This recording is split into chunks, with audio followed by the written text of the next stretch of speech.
Bendiciones, mis queridos amigos. Continuamos nuestro estudio en el libro de Génesis 22 y hoy vamos al versículo 4 que nos dice: Y al tercer día alzó Abraham sus ojos y vio el lugar de lejos.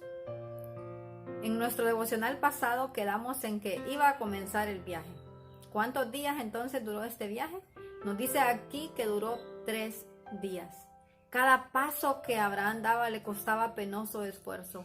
Él sabía a lo que iban. Entonces dijo Abraham a sus siervos: Esperaos aquí con el asno, y yo y el muchacho iremos hasta allí, y adoraremos, y volveremos a vosotros.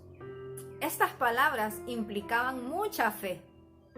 ¿Cómo es eso que lo iba a ir a ofrecer como sacrificio allá, pero iba a volver con él? Por eso a Abraham se le conoce como el padre de la fe. El apóstol Pablo en el libro de Hebreos nos cuenta que cuando él decidió entregar a su hijo, a su único hijo, al hijo a quien amaba, al hijo en quien se iban a cumplir todas las promesas que Dios le había hecho, él tenía la fe que ese Dios, que en su vejez, cuando parecía casi imposible, le había dado un hijo, ese mismo Dios que le estaba pidiendo sacrificar a ese único hijo, también podría resucitarle de los muertos. Pregunto, ¿en el tiempo de Abraham Dios había resucitado a alguien de los muertos? Aún no, mis queridos amigos, pero eso es fe. Creer en que Dios hará las cosas, aunque no sepamos cómo las va a hacer, aunque no sepamos qué va a usar para hacerlas, pero Abraham creyó que si Dios le estaba pidiendo a Isaac como sacrificio, ese mismo Dios también podía resucitarle de los muertos o podía darle otro hijo en lugar de Isaac.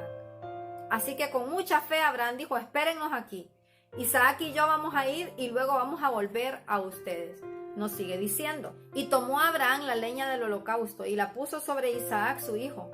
Y él tomó en su mano el fuego y el cuchillo, y fueron ambos juntos. Verso 7.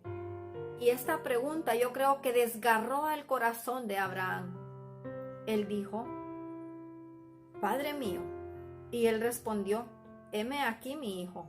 Y él dijo: he aquí el fuego y la leña, mas ¿dónde está el cordero para el holocausto? Abraham ya iba triste, muy triste. Quizá durante esos 3 días había meditado en cuántas veces había sido probado por Dios y había fallado. Esta vez él no quería fallarle a Dios. Más que eso, mis queridos amigos, el universo entero estaba contemplando la escena. Los ángeles, cuando se les había explicado el plan de la redención, no lo habían comprendido a cabalidad. Así que ahora veían cada paso que Abraham e Isaac daban. Todo el cielo estaba observando. El enemigo también estaba observando la escena. Y él estaba diciéndole a Dios que Abraham también iba a fallar esta vez. Y mientras todos esperan la respuesta, Abraham, el padre de la fe, le responde a su hijo: Dios se proveerá el cordero para el holocausto, hijo mío. Y mientras él decía estas palabras, él tenía la fe de que Dios algo iba a hacer. Y el versículo 9 nos sigue relatando: y cuando llegaron al lugar que Dios le había dicho, edificó allí Abraham un altar, y compuso la leña, y ató a Isaac su hijo, y le puso en el altar sobre la leña. Y aquí, mis queridos amigos, aprendemos 2 importantes lecciones. La primera es que nada es tan precioso como para entregárselo a Dios. Nosotros debemos aprender a confiar en los requerimientos de Dios. No importa cuán apremiantes y cuán penosos sean. Y enseña también a los hijos una perfecta obediencia a los padres. Decíamos en nuestro devocional pasado que Isaac en este momento tenía aproximadamente 20 años. Abraham tenía 120 años, estaba anciano, estaba debilitado, 3 días de camino.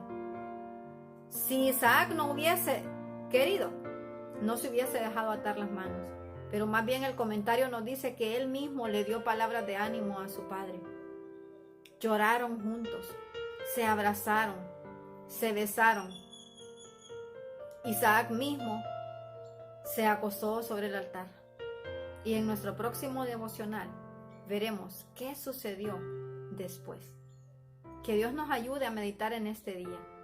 ¿Qué es lo que Él nos está pidiendo que nosotros lo estamos reteniendo? Ojalá que tomemos la misma decisión de Abraham, de entregarle a Dios todo, aún aquello que nos parece que es lo más precioso que tenemos, que también podamos ponerlo sobre el altar y entregárselo a nuestro Dios. Que Dios nos bendiga.